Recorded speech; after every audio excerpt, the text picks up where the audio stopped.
Hello, my name is Kathy Zwicker, and I'm the president of Game Changers Atlantic Rotary. And I am so happy that you're all here tonight. I know that there's some other people joining us, and we'll see them shortly. We'll begin with the land acknowledgement. As community leaders committed to global understanding, we acknowledge that the beautiful land within our district, 7815, is made up of the traditional territories of the Mi'kmaq, the Maliseet, the Passamaquoddy, the Innu, and the Beothuk First Nations. It also contains the traditional territory of the Inuit of Northern Labrador. We respect their diverse histories and their various cultures. We pay tribute to their elders, past, present, and emerging, and to acknowledge the contributions they continue to make.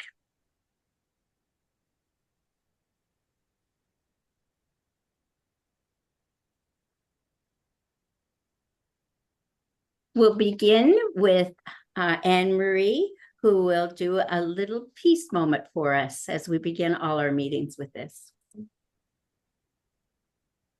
Hi, everyone. Bonsoir. It's lovely to gather this evening on this beautiful sunny day here in Shediac. So we always begin our meetings with a little peace moment, and I thought I would make it short this evening. So on the weekend, it was our annual conference, and throughout the weekend, if there's one message that struck for me was that in order to have outer peace, one has to develop inner peace.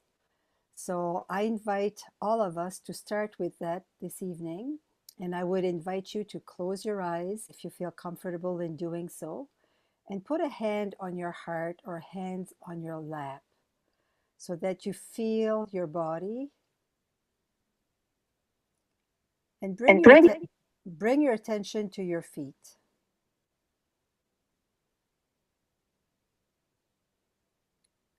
Feel your feet. Now bring your attention to your heart. Let's take a moment to breathe through our heart.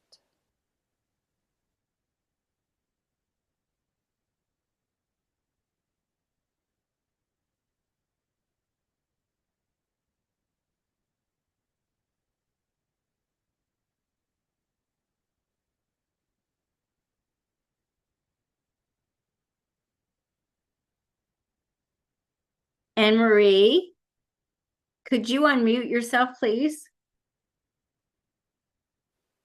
Was I talking on my own all this time? No, you started just at the start of the meditation. Okay. So, with your eyes closed, you're inhaling and exhaling.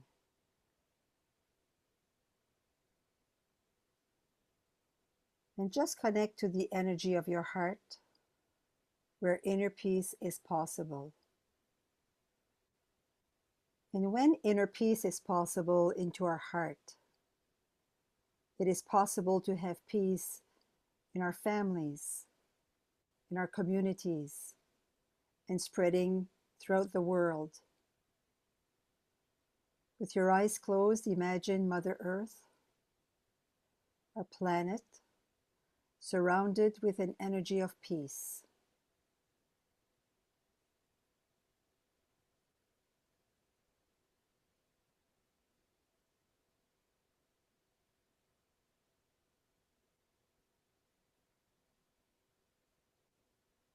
And create an intention for yourself. Moving forward, I pledge to do what or be what in order to create more peace inside of ourselves and also with our loved ones and everyone we meet. Moving forward, I pledge that I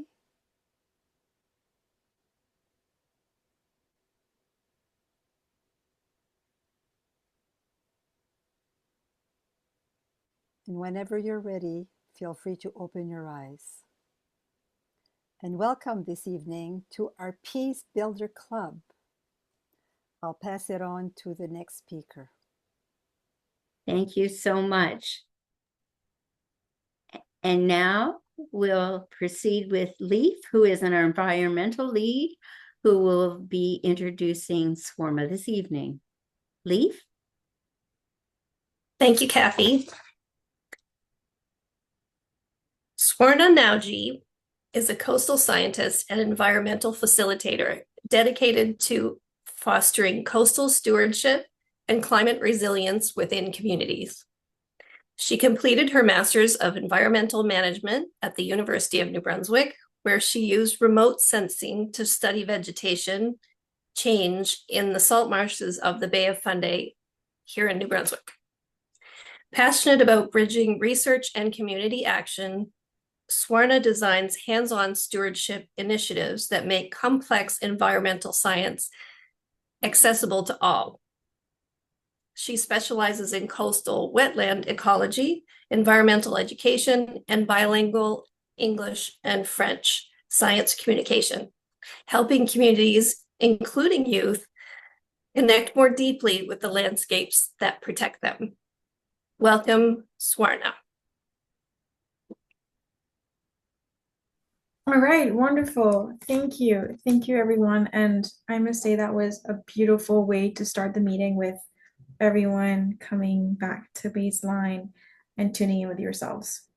Because this is what nature also wants you to do, to connect with yourself and connect with her and everyone together, bring more peace in the world. I think that's wonderful. All right. Well, I'm Swarna, and I'm here today to explain to you a little bit about salt marshes, as the title will say. But I do not want to bring forth PowerPoint slides, at least not right away. I have a way to show it to you, to tell it to you. Now, what if I tell you that there exists a technology that can protect our coast during storms, help slow down flooding, help fight against climate change, and protect our bird and fish habitat?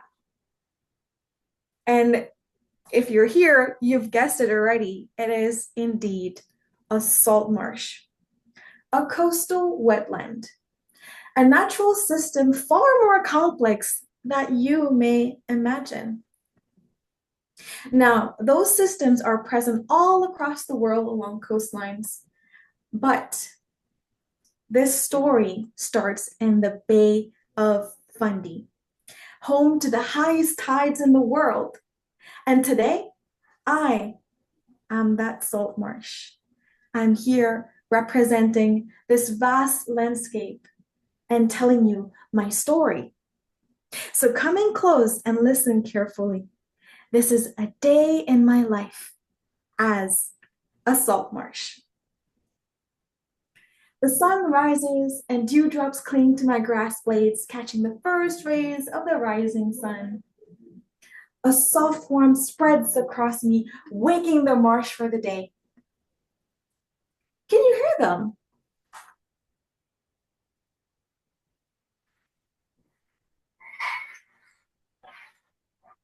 Those great blue herons carefully stepping into my creeks, and sandpipers darting along my muddy edges. They're all looking for their breakfast. Now, underneath the surface, baby fish take refuge in my shallow waters, safe from their predators. Now, from the outside, everything may look still, but I am incredibly productive. I am as busy and alive as a tropical rainforest. I am nature's system at work, where every part of me works together as one. Here in the Bay of Fundy, hundreds and billions of tons of water come in and out every single day. It does whoosh, whoosh. That is more water than all of the rivers on Earth combined. And so twice a day, this water flows over me and covers my marshes. But my grasses slow down the surge of the water. My roots anchor in and ensures there's no wash off of the soil. Now, with every tide, fine sediments settle between my roots, slowly building ground. Sometimes the tide takes more away, and sometimes the tide leaves more behind. But grain by grain, I grow. And underneath that growing soil, my roots pull carbon from the air and lock it down below, sometimes for centuries. And we all know this is very important too. Now, when the storm comes, the water feels different. It comes faster, higher, stronger, and the waves push against the land beyond me. But that is precisely when my system goes active. My grasses slow down the surge of the water. My roots hold tight, and my wide, flat surface spreads the force. I don't fight the waves. I soften them. I slow them down, and I absorb their energy. And quietly, I protect you, your home, and your coasts along the Bay of Fundy. So with everything that you've just heard, let me ask you something. Do you still feel like I'm just mud? Yet most people still drive past me without a second glance. They wrinkle their nose at my salty smell. They don't see the migrating birds coming to rest amongst my marshes. They don't see the waters that are being cleaned and filtered by the mussels. They don't see the protection that starts before the storm begins. They just see mud. And maybe that is part of the problem. Maybe things that quietly protect us get overlooked. But there is one positive aspect. When you restore me, I grow back. When you give me space, I expand. When you protect me, I protect you. So when you have the chance to support the spaces that allow me to exist, please do so. And think about how I am still facing with threats of rising sea levels, right? And I am shrinking, and the sea levels are rising. I could adapt, and I could move more inland, but with the roads and the walls that are built, I can't move. I'm trapped. The water levels is rising, and I can't move. And when I disappear quietly, my protection also disappears. And this is why the power is in your hands. The future is for you to decide. If you protect me, I protect you. I am the mighty Bay of Fundy salt marsh. I'm here for you. Will you be there for me? So this is the speech that I came up with and I presented at the district conference. And I'm honored today to also share this with you because it helps to build this storyline of meeting the marsh, not from a scientific perspective, not from a political perspective, but more so from a story. The nature is speaking to you, right? So I'm curious, after this speech, I'm curious to hear from you. So this is where I'll start sharing my screen, in fact. And meanwhile, I want to hear from you. What are some words that come to your mind now after hearing the speech? when you hear the word salt marsh? You can just pop the words out or put it in the chat, and maybe Leaf can help me, or Kathy can help me with those. The Can I word, just say that is just so brilliant?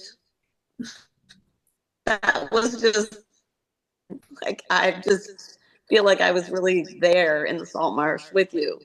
So you did a great job. That was, what a nice way to describe something. So I felt like that was very impactful for me, especially from like an ecological standpoint. So thank you. Wonderful. I just want to hear your thoughts about what are the words that come to your mind. for me, the word that comes up is preservation. Yes, preservation. It's very important. We're preserving those landscapes. Very important. Any others that come to your mind? Living land. Living land, living shoreline, as we call them, because that's so true. They are constantly changing. As I mentioned in my speech, there's the erosion that happens, the tide takes some, and then the tide leaves some behind. There's the erosion and accretion that happens, and those landscapes are ever changing. They're adaptive as well. They adapt with the shoreline. And yeah, that's a really good one. They're living, there are birds and so many little critters in there. It's a whole home. It's a big home. Mitchell put diversity. Okay, yes, exactly. So much diversity in there in terms of plants, in terms of vegetation, the animals, even the type of water. Mm-hmm. All right. Noticed and misunderstood. Yes. There we go. I liked how you brought in that invisible piece that people drive by. Yeah, we have wetlands all across the province and specifically salt marshes along our coasts, and it's such a big part of our ecosystem here in Bay of Fundy. But unfortunately, it's not as evident to most of us that they're there, right? And they're doing their job. They're clearing our waters, filtering pollutants. We'll get more into what they do for us, but it's very true. So this is also a question that I asked at our conference, and everyone pitched in, and a lot of those words that came about to be. So this is a word cloud that we constructed live during my previous presentation, and a lot of it has to do with. So let's read some of them. So nature at work, birds, herons, fundy. Someone said stinky on the. On the left-hand side, climate change, tides, wildlife. So a lot of it has to do with, I see wonderful smell, preserving the salt marsh, lots of water and birds. So obviously, a lot of us are acquainted with those ecosystems, but perhaps not enough to understand what it's truly bringing to us. And I see here that there's a lot of aesthetic aspects to it as well, where you're watching your birds, you're enjoying nature, you're seeing these landscapes as a way to recreationally enjoy. And I just wanted to bring those up to your mind. So let's look at how do we identify marshes on a map typically. So we have the Bay of Fundy region here, and this is the Nova Scotia part. And they typically have a lot of sediments because we have mud flats that are placed right before the salt marshes that have a lot of sediments. And a big function that the salt marshes hold for us is to filter out those sediments and the pollutants that come in the water to go down the waterways. So this is the aerial view of the salt marshes in the upper Bay of Fundy. Towards the land, as you can see, it's sediment heavy, and it has the creek, and just to let you sink in what it would look like from an outsider's perspective, large landscape, open air, some creeks that we see, whether it is landward or seaward, you can see those creeks, the mud flats, and the patches of vegetation. So these are the characteristics of what typically those landscapes would look like. The more inland they are found, I find that the water has less sediment. Now, these landscape experience a lot of variation in terms of the tides. As we know, Bay of Fundy has the highest tides in the world. So what does that mean? So when you have low tide, those plants and vegetation and those animals, the fauna and flora really have to be adapted to periodic dry periods and wet periods. And so this is just two pictures side by side to compare how much water is coming in. And the second picture is actually really hard to walk through there. It's you might sink in because there's so much wet vegetation that's being covered underwater. And yeah, so this is the part of the marsh that's pretty high up in elevation already. Like you barely see at the coastal side of it. And here's another example of the parts of the marsh that are lower in elevation, closer to our mudflats. And these are sites we call as being restored. And so the water at first is somewhere mid-high tide, and the second one is really high tide. And as you know, our tides go up to as high as 12 to 14 meters high, and it gets completely covered. Now, because of such a varied ecosystem, it has the conditions that are optimal for a variety of species. So we have small creeks and we have deeper creeks, and all of it contributes to holding space for all of these wonderful species. So we have baby fish like mummy chugs that use this pools as breeding ground, not breeding, nurseries. And a lot of fish species use these landscapes similarly. Mummy chugs specifically, we use them as for our analysis research to understand the interconnectivity between our marshes and understand how they're all functioning as one big ecosystem.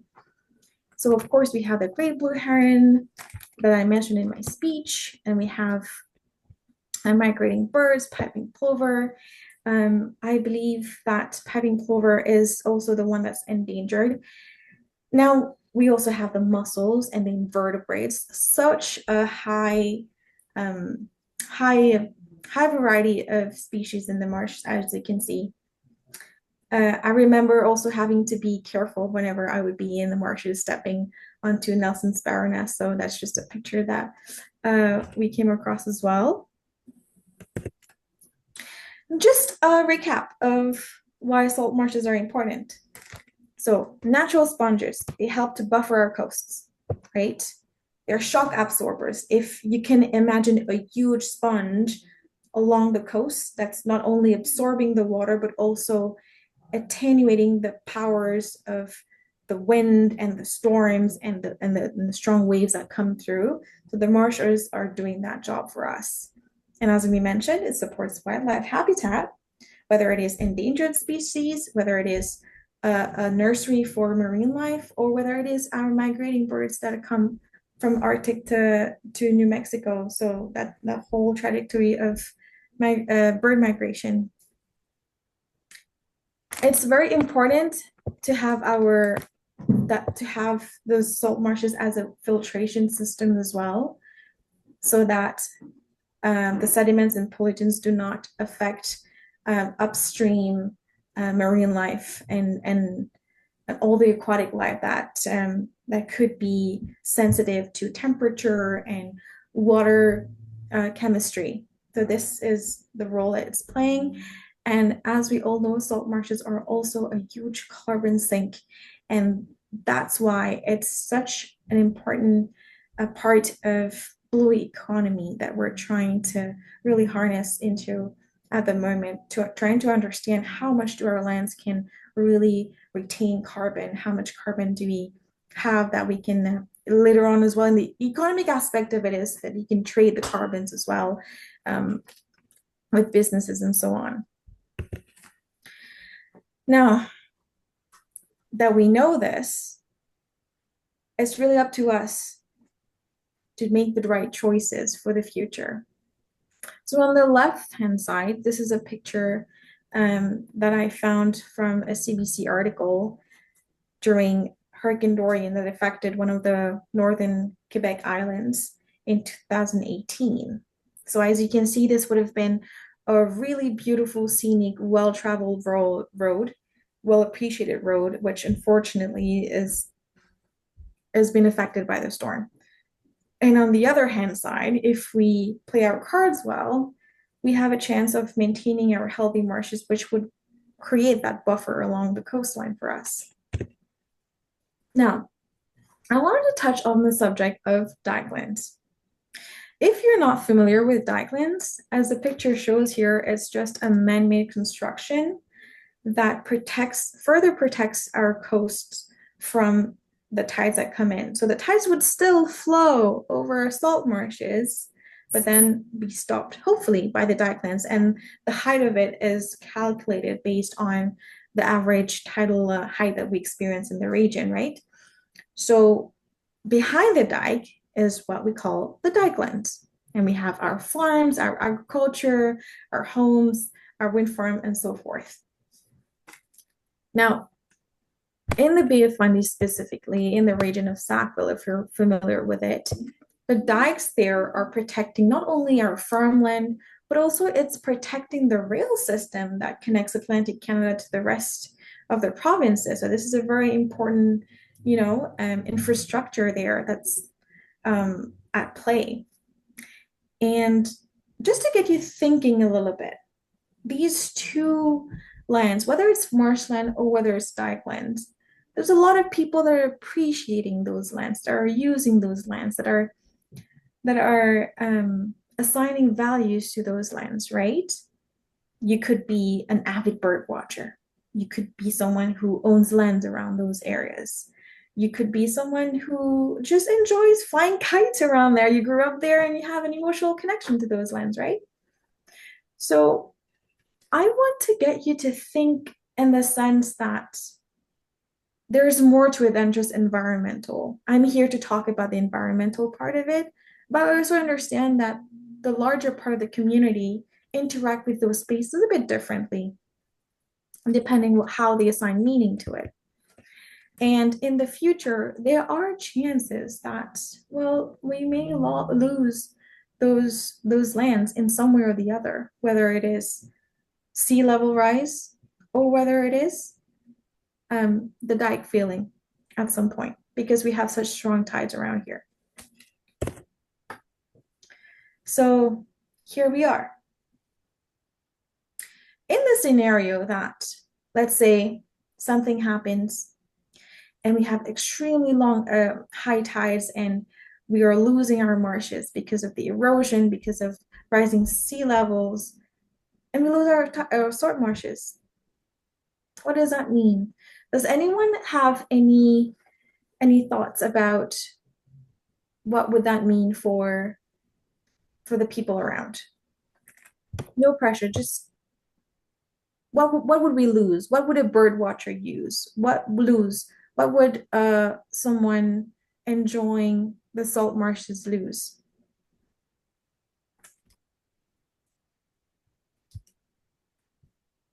Well, if we lost those salt marshes, all those piping plovers that come in hordes and hordes and hordes would start to go over here and go to other salt marshes or other places where they could pick up all what they want to eat. Mm-hmm. A restaurant would have a foreclosed sign on it. Mm-hmm. Yeah. Yes. So we're losing the habitat of all those species that call the salt marsh a home. And that goes for the fish, that goes for the birds, the migrating birds. So we're losing a lot there. That's true. And if we lose the dykelands, because we have a history of, we do have a history of Acadians having built dikes around New Brunswick, Nova Scotia, those salt marshes. But over time, they run down and they fail. We've built new ones, but these ones are also predicted to be failing in the next 20 years or so because of the wear and tear that happens, such strong tides that come in. Now, if we fail to protect the dikelands, so these are examples of how the Acadian dikes used to be and what it's looking now. So it's completely run down. And just to show that we have erosion as a concern, we have rising sea level as a concern, and we have both aspects to protect, but it's okay to start thinking what happens if we can't protect them. How do we as a community adapt? And how do we maintain the recreational, the cultural, the aesthetic values of those dikelands and the marshlands in a world that would look very different, right? So after having those conversations with my peers, like it's hard to come with solutions overnight, of course, but it's just a matter of start thinking about it. Start to open your mind to a word that looks a bit different and be okay with it because we'll have to be, right? And this is what builds resilience within our community. This is what builds readiness as well. Of course, it's our governments and municipalities' job to keep us safe as well. It's a collective effort, but know that as citizens as well, we can do our part to be ready mentally, emotionally, and so forth. So here are a couple ideas maybe I can suggest so that you also start to think along those lines. So one of my peers mentioned during those discussions that, well, if we lose the salt marsh, we'll just have more space more water to play with. Some people like to go canoeing in those creeks, and because they grow close to those lands, and that just means that they get to do more canoeing and more water activities, and that's a good mindset to approach this with, I think. And that in that train of thought, it gives us an opportunity to connect with our Indigenous elders and see how we can do canoe building, and use more of that the water space that we have found. So, and yeah, there's just thoughts that that came about to be. And if, for example, on the other side of the dike, if we lose our agricultural space, a good way to adapt is to do vertical agriculture, to use our rooftops, to use the space differently. It might not be the same, but there are ways to start thinking about it. Maybe that's where the innovation is, right? To start thinking, how do we do things a bit differently so that we can continue to thrive as a community? I have another idea. Yes. If we lose that, the natural protection that they give when they're straining the water, and then maybe it will push us to develop new other technologies, like technologies that aren't of nature, that will protect us from the pollution, because we also know that ocean that's coming back and forth has a lot of plastic in it. It has a lot of other things in it now that it didn't have generations ago or decades ago. And so we've got to have some sort of new kind of technology that can strain those things out, or if there's an oil spill or that sort of thing. Oh yeah, that's a whole discussion in itself. I really like the project that I came across named the Ocean Cleanup Project, and they essentially worked around the Pacific Ocean's garbage patch, and they use the power of the waves to, well, they built in like a, what is it called, like a net system that would catch those garbage as the waves go through them. It's pretty neat if you get to look into it, the ocean cleanup. So it's a lot of those technologies being applied in areas, in key locations where the water would come in and would be trapping those garbage, and they will dispose of it, of course. So yeah, that's pretty neat. I think whenever we have had challenges in the past, in human history that has given us the opportunity to rely on innovation and creativity to come up with new ideas. So I see it as a silver lining type of thing. I'm going back to when my child, my youngest, L'Oreal, was in junior high age, and she had to do a science fair. She did it on pollution and water, and she developed something with pantyhose. Like it was like giant pantyhoses that with pantyhose inside it, and it acted as a filter to pick up oil if there was an oil spill. Oh, It was right. really, really neat. I thought it was really neat as a mom. I guess most moms are very proud of their kids and their science fairs, but I thought it was. And so I was missing all my pantyhose. I remember Oh no. because she had to demo it. No, but that's exactly the type of creativity that comes about around those challenges. Exactly. And to finish, I would encourage you to encourage whether it's your loved ones, younger ones that you have in your close circle, to go and explore those landscapes, because people protect what they know and care for what they love. And protecting for those landscapes is not something that just happens with one generation. We have to continue it. And how do we continue it? Is education, engagement, which I'm very passionate about. I'm more than happy to be doing it. And to continue this engagement generation after generation, to continue that line of stewardship.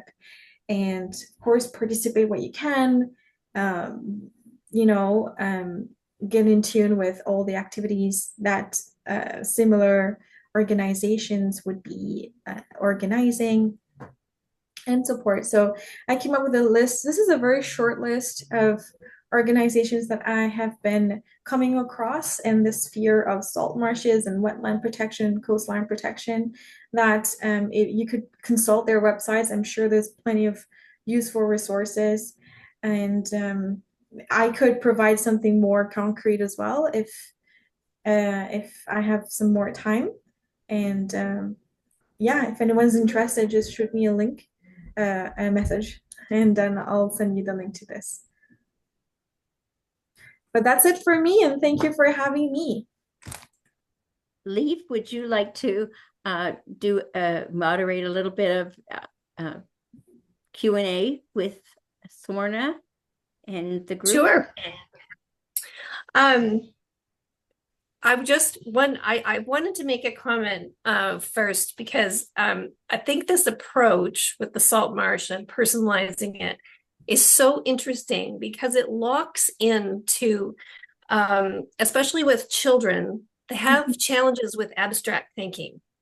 So if you can get a child to empathize with a problem or a challenge, for example, in one of the places that I worked, they vision difficulties, understanding why you have to clean up your Lego off the floor because your grandmother has eye problems.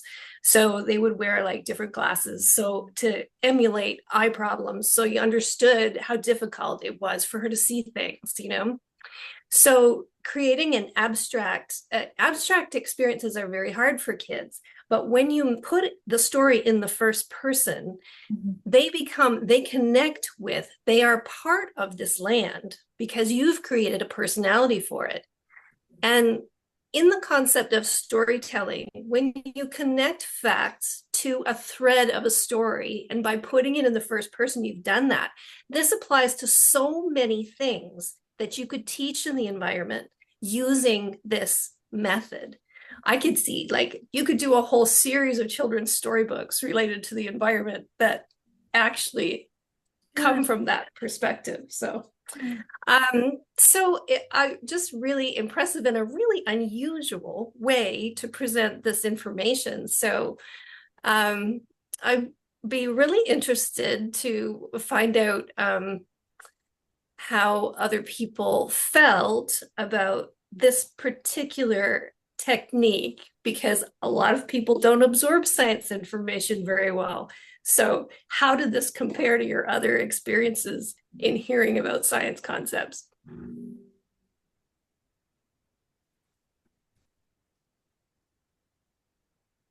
I can go first. Myself,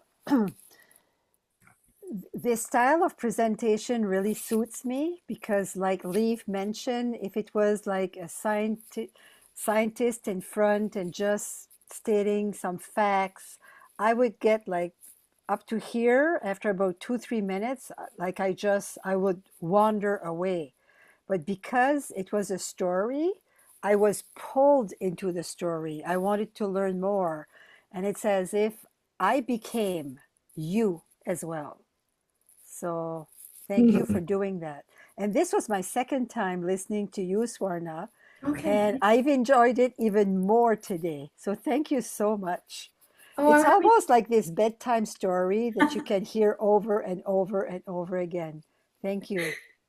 That's wonderful. I'm glad because it's my first time delivering it online, so it's a bit of a different engagement strategy because you don't see me fully. It's yeah, but I'm glad it landed really well. Swarna, I enjoyed the personalization because often we're taught to fear and have to tame nature. By you personalizing and show that Mother Nature left alone can protect us, I thought it gave a different perspective on how man often sees how we deal with nature. And to personalize it, I would say for little children even made it better than simply talking about the facts. And Mhm. also, I noticed your gestures and how you brought bodily kinesthetic into it. I think it'd be excellent for children to watch and hear. Yeah, I'd love to. I'd love to bring that to them if I had the chance to. I just wanted to say it's my fourth time seeing this because I was at the division and then the district contest and at the Rotary conference and then here today. And I want to say to all of you who are seeing it for the first time today, you are missing a part because she often is using the lower part of her body. And every time she talks about the sort of grabbing into the The land, roots anchoring, and the roots. Yeah. there's an action where she sort of squats down, and it just seems so forceful and so deliberate. I really love that motion, that particular action in it. So there's a lot of others that would have added more color and understanding to the presentation if we had been able to see the lower half of her body. Yeah, because I mean I could go more backwards, but I'm just concerned how audible I'm going to be. So, but I think the message has been delivered very nicely. No, I think you delivered it the right way for this medium, but I'm just saying there is an enriched version out there. If they follow you around like fans, they might someday get to see you in another place. Well, we'll be at the people at the back door of the stadium asking for your autograph. Kind of. I'm flattered. Thank you so much. Yeah. I thought the tone of voice, like your tone of voice, I mean, you can really feel the passion that you have for this topic. And so the way that you've kind of played with your tone was really, it was extremely effective, I thought, in terms of storytelling. So again, I felt like that was a really brilliant way to, I mean, I've worked at DFO for a long time and Oh, heard lots of people in science talking about all of the coastal fisheries and all of those sorts of things, but this is the best sort of by far. right. Yeah. Yeah. So I'm very eager to see perhaps there are avenues to have the speech to reach even bigger platforms if because every time I perform there's a lot of feedback that's positive that tells me, oh, I knew about the salt marsh, but I did not really know and properly understand how important they are, or they learned something new about one species, or and so forth. And even there was this one lady that came up to me at the conference saying how she was enjoying her day in the salt marsh and she was just canoeing and you know fine, quiet day, and the great blue heron came next to her and shared her space, and it was very magical because when nature gives you one of those special moments, you just soak it in, right? And she didn't hear the calling of the bird, and she didn't really look it up or anything, but it was a very profound experience for her. And during the speech, she heard the audio that I should have put it a bit louder, but that connected to a very emotional, um, meaningful moment for her. And I think that's beautiful for whoever has been in the marsh or whoever has not yet been in the marsh. This speech is a good way to transition into cultivating that sense of stewardship, I think, in the long term.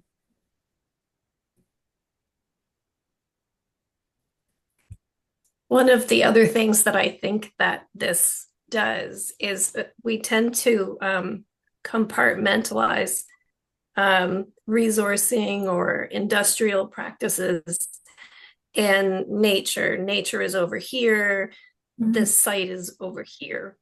But as a living entity, it's impacted by what we do and can impact us positively, or it can shrink and get damaged by what we do. So in having that first person, it connects it with everything with us, with our roads, and restricting it by that. So yeah, that's a really another valuable kind of implication of how you do this. Mhm. Is there anything, well, in terms of speaking, because this speech might also, I'm still waiting to hear back from, um, I guess the district, whoever the selection committee would be. So this speech might be repeated again at the next level if there isn't one. And I wonder if there's anything that anyone can provide for improvement as well, if you had that eye when you were listening. Or perhaps that's something you need to think about, and I'm open to being contacted later on as well.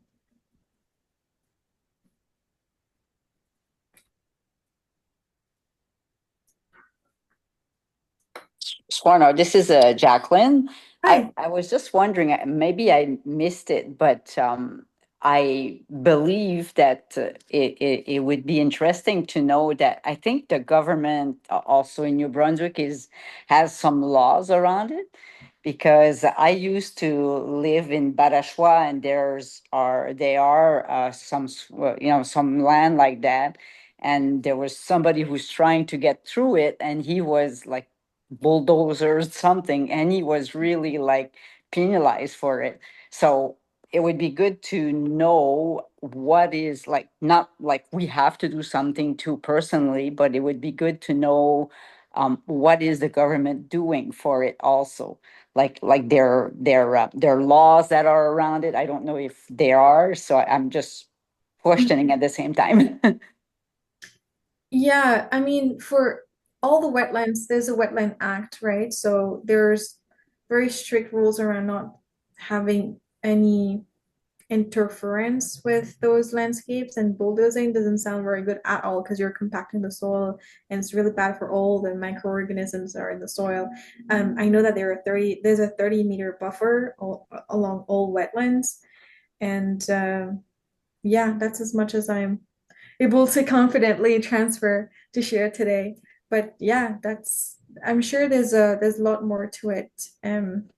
And coupled with governments, they really are supporting those organizations, those nonprofits that are doing education, or it is monitoring, or it is restoring of those landscapes. And that's how the work's being done primarily, as I understand. Swarna, I was really Perfect. impressed by your presentation, and I thought maybe a consideration would be to know a bit more about you. Like, why did you choose the salt marshes? Why is it so emotional to you? And kind of pass on that story about yourself, because it really is a mesmerizing presentation. That's a good question. So maybe I'll go backwards towards my education. So I have a bachelor's in environmental management. but then I did specialize in wetland monitoring itself, which gives me the technical knowledge to properly understand in detail what goes on in the marsh. So I also, along the way, identified this gap that there's a lot of research around Bay of Fundy landscapes, but the public doesn't necessarily know about it. And so, I'm someone who's very passionate about being around people, connecting with people. I enjoy public speaking because I'm part of Toastmasters after all. And I saw this opportunity to combine what I love in my professional life and what I want to do also somehow in my professional life in the future, which is public speaking. So far, I've been doing it just for fun, but now I see this opportunity to do it hand in hand. But apart from this, my background, so I grew up on the tiny tropical island of Mauritius. And if you've not heard about it, it's this island nation next to Madagascar in the Indian Ocean. Tiny, tiny place. It's basically the size of Fredericton, Moncton. Everything is accessible within 2 hours on the island, but very populated. What I mean to say is, I've always been a coastal girly, I suppose, and this is a bit of a full circle moment for me to get to be the voice of those landscapes. And well, back home they look a little bit different. Coastal wetlands are essentially mangroves, but they do exactly what our salt marshes do here. And yeah, I think this is a chance for me to do what I love and to channel my Toastmasters learnings into something that's impactful and that's actually that's needed in the world, hopefully. That's the way I see it. I hope that gives you a good picture. Well, thank you. And clearly, as for students, being a tremendous role model for advocacy. And sometimes that personal story behind why people do things is important for children to know and adults. Yes. So, Leaf, will you draw this to a close, please?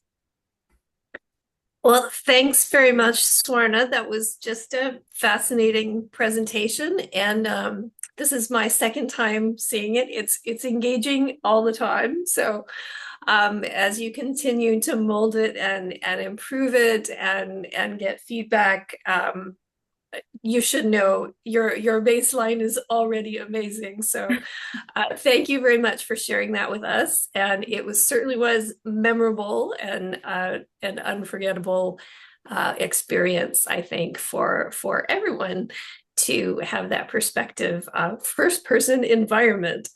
So thank you. We really appreciate it. And thank you for sharing. I'll now move us into a gallery view. I want to thank you all for coming tonight, especially our guests, Chris and Jacqueline. If either of you would like to say a little bit about your experience here at Game Changers Atlantic. We're a little shy on people tonight, but it's a lovely night and I imagine they're out and about. And then afterwards, we'll say goodbye to our guests. And if our members would stay on for a few minutes after for a little bit of a business meeting, a very short business meeting. So Jacqueline, would you just say something first? Well, I really enjoyed this. Thanks. I thank Anne-Marie to invite me. And I think we had one of the best presentation too. I'm just assuming it was really good. And I really enjoy, Swarna, your presentation. Thank you. Thank you. Thank you for coming. I will leave you now. Bye. Well, and Chris? First of all, thank you for the opportunity to be present. The presentation was, I found it, as well as providing a lot of knowledge, I did feel really peaceful about it because you really represented Mother Nature well, and I think that that's something which is very important. And secondly, on a personal basis for me, it's great to meet new people. It's great to meet people of a passion, great to meet new people who stand for something. So I'm very pleased to be part of this opportunity to hear what your organization is about and to meet some people, at least virtually, because in today's world, we need people to stand up for something. So congratulations and thank you. Thank you, Chris. Have a good night. Good night. Good night, Jacqueline. Okay. Perhaps I will leave you, Kathy, and the rest of the team for business meeting. Yes, thank you so much, My Swarna. pleasure. My pleasure. Looking forward to seeing Thank you you. guys again. Okay, you. Thanks. bye-bye. Bye. Connect Bye. soon. Thank you. Night. Bye. See you soon. So we are 1, 2, 3, 4, 5, 6. Mary Ellen, what is your chances that you have other? Lily just went downstairs to, I told them both, I said, Mommy needs your help. I need your help taking something off my plate. So anyway, Lily was laying on the bed here and kind of waiting. And I said, go down and get your dad. So they'll be right up. And that will probably, That will make us uh, 8 of 15, so we'll be fine. While we're waiting, I will tell you that I've been busy with Swarna this week. I have introduced her to Advancing Women in Conservation, who's an organization that invited me a couple of years ago to speak as a Toastmaster at their conference. And which their Canadian conference that was here in Fredericton. And I did, and I brought along Terry, just lost her last name, who also won the district 45 international speech contest. She didn't go on any further. My sense is that Swarna will go on because of the uniqueness of the speech. It has a pretty good chance that they will see a video of her that will at the and the regional level, and they'll decide whether she goes into another set of speeches, another level to be evaluated. And she might just go right up. I'd be surprised if she doesn't get up at least one more level or maybe 2, because it is very, very unique. And because all the rest of the speeches, and I've heard them for a number of years in the finals, and in person a couple of years ago when I went to Anaheim. There's sort of like a formula to them. And once you hear the first couple of lines, you can kind of figure out how the story's going to end. And that's not the case with this. And so I think it is okay. And we're just waiting for those 2 others to join us so we can have a vote. I also, Chris, who was here this evening, is a former Deputy Minister of Education in the province of New Brunswick. And he is the academic director of a private school. And so I think that would be really good if he I should unblur my background. Where do I do that? Oh, sorry. I can see him. We can see him. He just needs to come closer to you. You just need to cuddle Yeah. up. And then have we got Lily on? She's on the other side. She's in the room. Okay, we got Okay, 3. Okay. Get over there, Lily. Good evening, everybody. I'm now going to start the second portion of our evening tonight, which is a short business meeting, which I now call to order. Oops. And the first thing we do is assume that we have quorum, and we have 1, 2, 3, 4, 5, 6, 7, 8 present out of 15, so we have quorum. I am going to call on Mary Ellen to nominate someone for the position of treasurer. So it's David Bach. And so Mary Ellen, would you move that, please? Move that I nominate David Bach for treasurer of Game Changers Atlantic Rotary. And I now ask for a seconder. Is there someone who's willing to second it? Anne Marie? Would there be any discussion? Is there anyone that would like to make some statements? Well, I will offer a bit. We have been looking for a treasurer since we began, and Mary Ellen graciously said she would take it on for a little while. It's now gone on to 2 years, and we're thinking that it'd be nice for someone to take it over who might have a little more time to dedicate to it. In addition to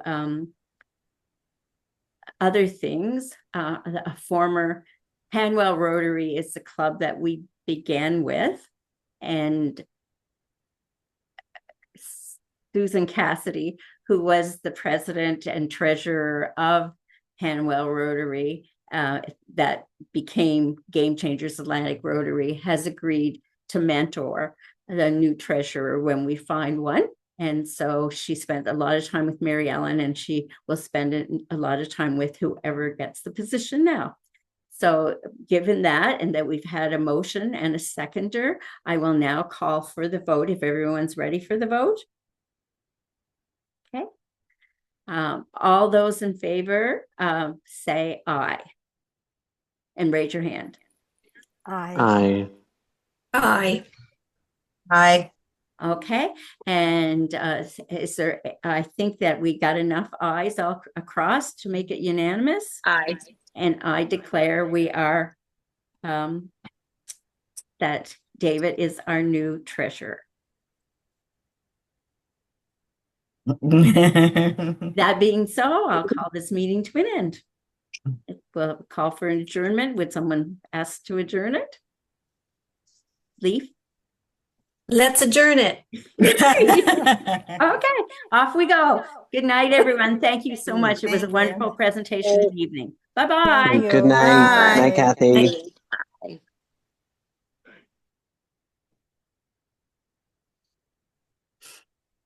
Thank you. Good, we got that done. Yeah, got it done. Off the Okay. list.